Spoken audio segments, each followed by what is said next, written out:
that movie that came out recently. It was a cartoon or an animation, I'm sorry, called Inside Out. Did anyone see Inside Out? I saw Inside Out. In Inside Out, there are, within everyone's brains in the movies, there are different emotions living in the different people's brains. And in the main character's brain, who is a girl who's about 10 years old, Riley. joy and sadness don't get along. They don't really know how to deal with each other particularly well. I mean, they try because they're living in the same brain. And when you're living in the same brain, it's kind of tight quarters, you have to work it out. But at the beginning of the movie, they really struggle with one another. So growing up, for me, in a culturally waspy family, white, Anglo-Saxon, Protestant, I learned that there were certain emotions that were acceptable and certain ones that were not acceptable. There was also a specific emotional range that was normal, and anything that was outside of that range was just a bit much. You wanted to stay inside that range in order to be culturally acceptable. Yeah. So those norms were reinforced in school and in much of my social circle. There were ways that you behaved, and then there were ways that you did not behave. Anger, and especially outbursts of anger, were not on the list of acceptable emotions. Yep. Now, part of this was my training as a woman, and part of it was WASP culture. So I learned to control that emotion. In Inside Out, anger was the red person living in people's brains. I learned to control that red person, to hide it, to put a little tape over its mouth, to bury it, or to deny it, which for me meant that angry outbursts were rare.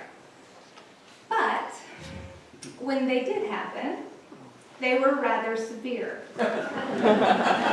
Because by the time they had burst out, they had been building for months, and sometimes even for years.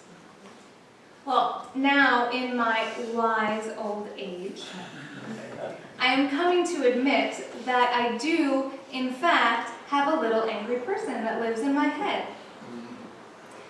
Now, people who are close to me find this late-coming realization laughable. My loved ones have known about my temper for quite some time. But for me, I had learned that having a temper, that having that little angry red person in my head was unacceptable. So I spent a lot of time and energy controlling it and denying that. So from my perspective, most of my angry feelings were not voiced. So of course, I didn't really have a temper. I was so reasonable and calm and controlled most of the time. We're still in the days of awe, those days that are between Rosh Hashanah and Yom Kippur. And during these 10 days, the Jewish tradition recommends reckoning with the past year, with yourself, with your successes, your mistakes, and your relationships. Reckoning requires an honest inventory, which is not always easy. It requires looking at the various voices in one's head, and some of them that come out from time to time, and sometimes requires repair before it's okay to be fully present with yourself and comfortable. Because if you invite that difficult piece in, maybe for you it's the little angry person, or maybe it's the sad person, or the frustration, the insecure one, the distant one, the one that has hurt you or someone else. In order for you to really invite that one in, there might need to be a process of forgiveness in order to be able to comfortably sit with and integrate that part. But you take this inventory. You take the inventory not for the sake of guilt or shame, but in order to become aware of all of those various parts of yourself and what purpose they serve, and bring them together. Only through fully knowing all of them will you be able to identify them, understand them, learn from them, and figure out what your work is. But step one is knowing. Now the trick about this is, and it can feel a little bit like a catch-22, is that in order to know all of those pieces, all of those different parts, you actually have to accept them as they are right now. Which is not the easiest thing to do if your motivation for getting to know them is trying to change. So you want to be better, and you go looking for the bad parts to fix. But if you start out by calling the parts bad, that isn't a welcome to them. It's not a true invitation to receive them and to learn from them. So during ministerial formation, they recommend both therapy and spiritual direction as part of the process. And in this work of forming, there was a piece of me that I was aware of that I didn't like very much. I wanted to change it. I wanted to be better and happier. So I'm talking with my therapist about this part of myself, and I ask her, so how do I fix that? And her response was, you just have to be aware of it, and it will shift all on its own. What? Really? That's what you've got to give to me? Well, that is just wildly unhelpful. Thank you. I wanted a solution. If there was this problem X, I wanted solution Y provided by her to fix it. Also, while I was in seminary, I took a class called Graceful Leadership, which is one of those titles that is so vague it could really mean anything. So I went to the introduction to the class because I like to know what I'm getting into before I dedicate a huge amount of my time or energy to something. In that introductory session, the teacher saw right through me and through everyone else in the class. It was astonishing to me to watch him engage with each of us, and within a minute or two, and I had spent a couple of years with most of these people, but within a couple of minutes, this person who didn't know us at all was able to identify our core identity struggle at the moment. He did this by asking us curious questions and paying very close attention to our answers. At least a third of us were brought to tears within a couple of minutes. Not tears of being hurt or wounded by him, but tears of being seen. Tears of being asked real questions about who we were and what really mattered to us. And then tears of hearing that core of who we were reflected back to us with love. It was an intense process. I think almost all of us who went to that introductory session took the class. One of the women that was in the class with me, Sharon, was difficult to be around. She was irritable and insecure. She complained almost constantly. She didn't seem to take pleasure in the company of anyone around her. She frowned most of the time and walked around with her shoulders hunched. I dreaded when Sharon raised her hand in class. Her voice and her energy was like nails on a chalkboard to me. It was contracted and screeching and painful. The teacher, however, unfortunately, did not seem to dread when Sharon raised her hand, and he called on her pretty regularly. The teacher approached every complaint from Sharon with an open and loving heart. He paid very close attention to what she was saying, and he responded to her with genuinely curious questions. He asked her why she was feeling that way. He wondered where her hurt was coming from. He invited the hurt itself to speak to him and to all of us. We spent a year together in that class. I changed a lot over the course of the year. I learned a lot about myself and welcomed parts of myself that I thought were unreasonable and shameful. I welcomed in my anger. I took risks that I never thought I would be able to take. I saw my classmates grow and change too. And during the last session of class at the very end of the year, we did a visualizing exercise where we projected ourselves into the future by 5 years. And we talked about who we were then and what our lives were like. I was stunned by the beauty of my classmates in that exercise. I was able to see their power and hope and joy bursting from them like light in a way that I had never seen before. When I myself did the exercise, I felt an internal shift, and I felt myself becoming the person that I am now. But no one in that class was as transformed as Sharon was. Now, she had been doing her work. She had been facing into that fear and that pain all year, and in that exercise, something happened. I saw joy in Sharon for the first time in the several years that I had known her. She started talking about who she was becoming, and she changed physically. She sat up, her shoulders dropped. She started to smile, and then she started to laugh.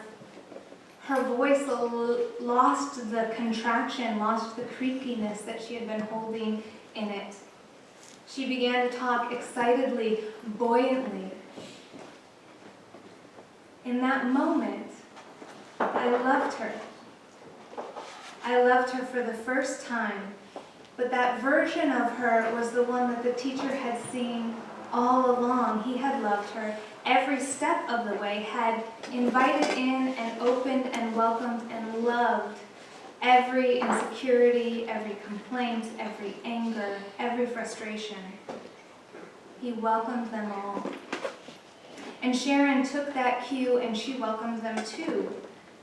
And by the end of the year, when they felt fully heard and loved and had served their purpose, they stopped screaming so loudly.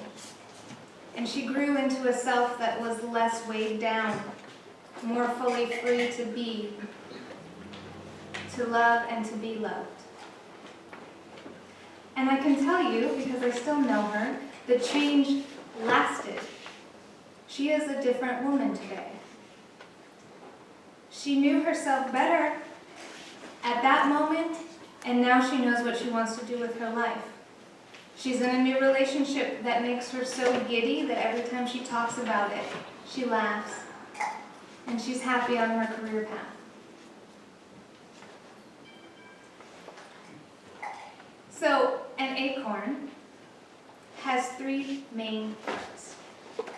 It has a seed coat, which is right here, and inside the coat is seed food, which is the biggest part of the acorn.